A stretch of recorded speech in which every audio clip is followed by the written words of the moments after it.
Halo, wassalamualaikum warahmatullahi wabarakatuh. Saya Lana Matasari dengan NIM B10019179. Saya merupakan mahasiswi dari Fakultas Hukum, Prodi Ilmu Hukum, Universitas Negeri Jambi. Pada video kali ini saya akan menjelaskan tentang penegakan hukum lingkungan. Apa itu penegakan hukum lingkungan? Mari simak videonya, let's get started, enjoy!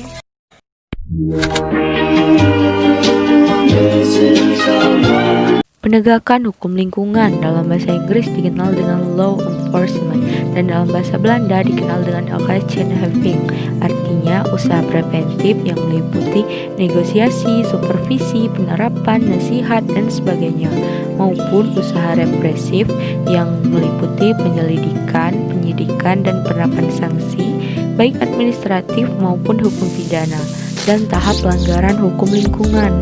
Hukum lingkungan sangat rumit banyak seginya, pelanggarannya pun beraneka ragam, mulai dari yang paling ringan seperti pembuangan sampah dapur dan pembakaran hutan, sampai kepada yang paling berbahaya seperti pembuangan limbah berbahaya dan beracun serta radiasi atom. Oleh karena itu, penanggulangannya pun beraneka ragam, mulai dari penerangan hukum sampai pada penerapan sanksi. Penerapan hukum lingkungan perlu digalakkan dari media massa seperti surat kabar, radio, televisi, sampai pada ceramah dan diskusi. Dengan demikian, pelanggaran dapat dicegah sedini mungkin dan seluas mungkin. Penanggulangan masalah lingkungan harus dimulai dari diri sendiri sampai kepada masyarakat luas. Penegakan hukum lingkungan menempati titik silang berbagai bidang hukum klasik. Ia dapat ditegakkan dengan salah satu instrumen, yaitu instrumen fisik administratif, perdata, atau hukum pidana, bahkan dapat ditegakkan dengan ketiga instrumen sekaligus. Oleh karena itu, penegak hukum lingkungan harus pula menguasai berbagai bidang hukum klasik seperti hukum pemerintahan, hukum perdata, dan hukum pidana, bahkan sampai kepada hukum pajak, pertanahan, tata negara, dan internasional. Penegakan hukum lingkungan meliputi polisi, jaksa, pemerintahan daerah yang meliputi gubernur, bupati, wali kota, departemen yang memberi izin, serta TNI, misalnya TNI Angkatan Laut, dalam rangka pelanggaran zona ekonomi eksklusif.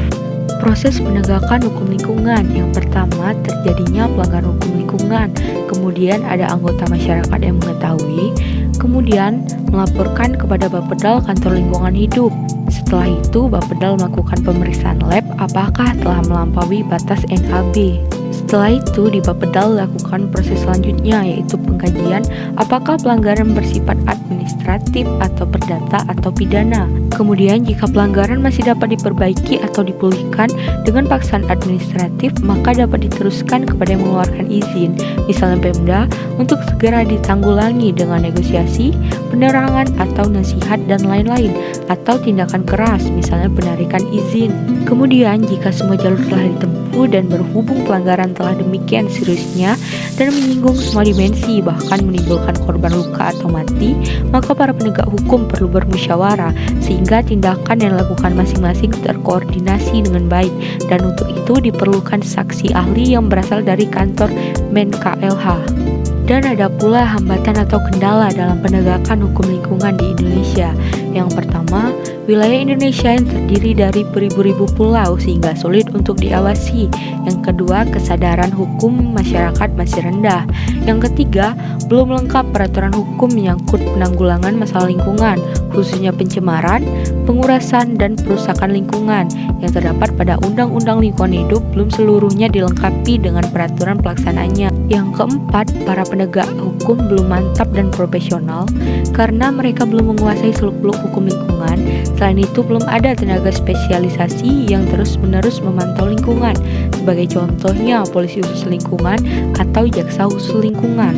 Dan yang terakhir, masalah pembiayaan, karena penanggulangan masalah lingkungan memerlukan biaya yang besar, penguasaan teknologi, dan manajemen. Nah, itulah sedikit penjelasan tentang penegakan hukum lingkungan. Marilah kita bersama menjaga lingkungan kita. Kalau bukan sekarang, kapan lagi? Dan kalau bukan kita, siapa lagi? Sekian dari saya. Mohon maaf jika masih banyak kekurangan karena saya juga masih belajar. Semoga video ini bermanfaat. Wassalamualaikum warahmatullahi wabarakatuh.